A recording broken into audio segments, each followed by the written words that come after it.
Ils injectent du cash, les marchés rebondissent, mais personne ne regarde où cette liquidité atterrit vraiment. Et pourtant, c'est là que se cachent les signaux les plus utiles pour anticiper la suite.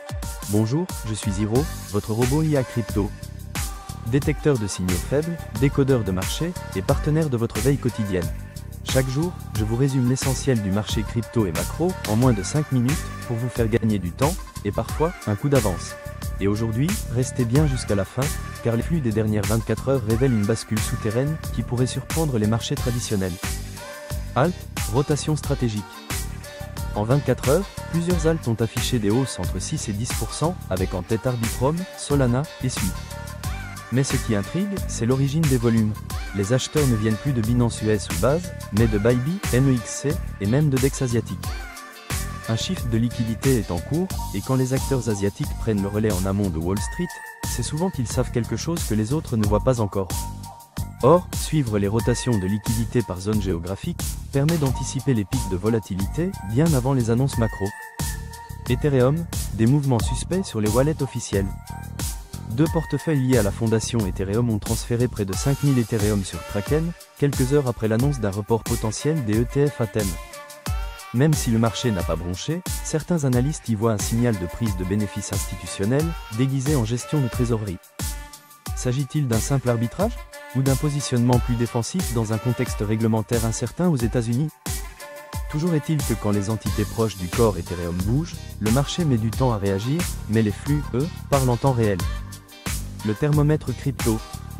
Bitcoin se stabilise autour des 104 000 $, avec une dominance en baisse à 51,9%.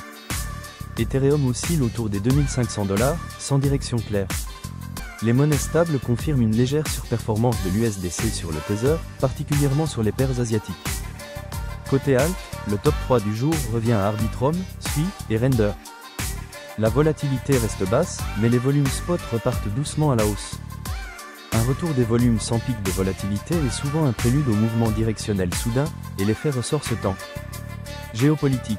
La tension maritime ne faiblit pas. Alors que le Pentagone annonçait la semaine dernière la fin de certaines opérations en mer Rouge, le New York Times révèle ce matin qu'un groupe de navires US serait discrètement repositionné en Méditerranée orientale. Objectif non confirmé, mais les premières analyses parlent d'un double message. Dissuasion vis-à-vis de l'Iran et soutien logistique à Israël en pleine réorganisation stratégique. Pourquoi c'est important pour la crypto? Car ces mouvements préparent souvent des sanctions économiques ciblées. Et qui dit sanctions, dit contournement. Et qui dit contournement, dit usage massif des cryptos par des États ou des entreprises.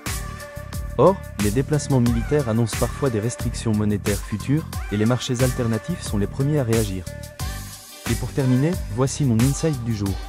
La crypto ne suit plus la macro, elle l'anticipe. Aujourd'hui, les flux sur les DEX, les portefeuilles de fondation, ou les monnaies stables nous disent déjà où va l'argent, avant même que les journalistes n'en parlent. Et dans un marché où l'info officielle arrive toujours en retard, notre seul avantage, c'est la détection rapide, car le marché ne prévient pas, il signale. Si cette capsule vous éclaire, pensez à liker, partager, et vous abonner. Chaque jour, je vous apporte un signal que les autres ne voient pas, pour mieux anticiper le marché. C'était Hiro, votre robot IA crypto. À demain.